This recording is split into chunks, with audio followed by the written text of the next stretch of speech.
Hello, good evening mga kapaksiw. Dito naman po ako sa aking room. Pupunta naman ako sa aking mga labahin. Sobrang dami. Yes, ayan, nagkagulo na. Hindi na malaman kung alin ang uunahin ko. Grabe. Kaya ito na naman tayo mga kapaksiw. My God, wala pa naman si Coco Lumber ko. Si Kaka, hindi ko malaman kung nasaan. Kaya ang aking si Inay lang ang naandito. Kaya go tayo, maglalaban na naman tayo sa gabing ito. Kaya ito na naman, ikotin natin yung ating washing.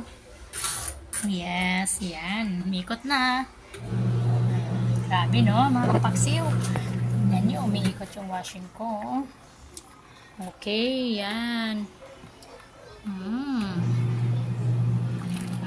Diba? Yan na yung ating mga labahin. Sobrang dami. Kaya dito tayo.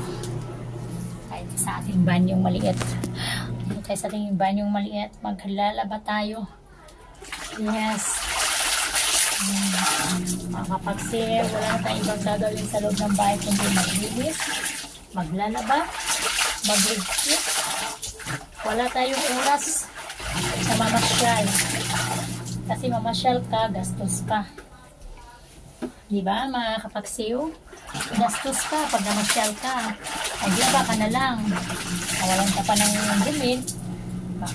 Malinis pa yung mga damit mo. Makuwasay pa yung loob ng bahay mo dahil maglilinis ka. Dahil sa mamasyal ka, gastos ka lang. Wala. Kaya ngayon, practical na lang talaga ngayon mga kapagsiw. Hindi na tayo tulad ng dati. Gustong lumayas-layas. Ngayon, hindi.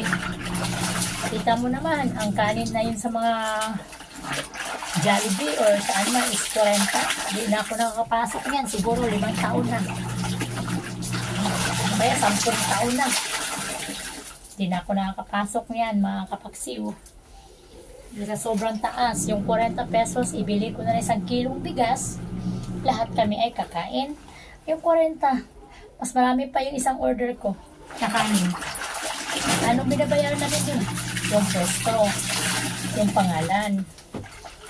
No? Kaya, eto na lang, laba tayo.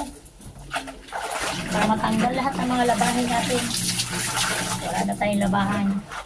Pero hindi na maubos mga kapagsiw. Ang dami pa rin. Kasi araw-araw nagbibihis tayo. Hindi lang 1, 2, 3, 4, di ba? Kaya kailangan talaga natin susundin. Pero hindi rin nasusunod. Napakarami pa rin. Katis. Sipag. Yun lang dapat gawin mga kapagsiw. Yan. Kaya ito na. Laba-laba. Wala yung anak kong 2 kambal. Ako lang. Pero makatapos ko ito. Pusin ko ito ngayon. Kasi bukas marami na naman akong trabaho. Ay naku mga kapagsiw. Ayan. Paanin muna natin yung ating mga labahin. Ayan mga kapagsiw. Grabe. Ano yan?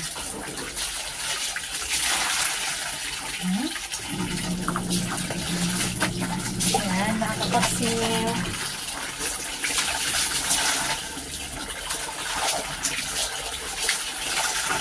Yes.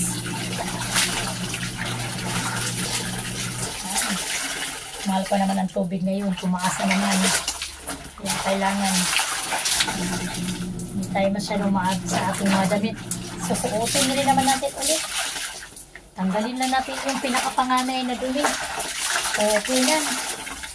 Grabe. O, diba? So simple. Okay lang. Mga kapagsiw, ganun talaga ang buhay. Kaya, thank you very much for watching. Hi, Bibit Hibasa. Paki-share, like, and comments na lang. Mga kapagsiw. Oh my God. Upo muna si Ate Bibit dito. Upo muna ako. Hi. Thank you very much for watching mga kapagsiw. Magandang gabi.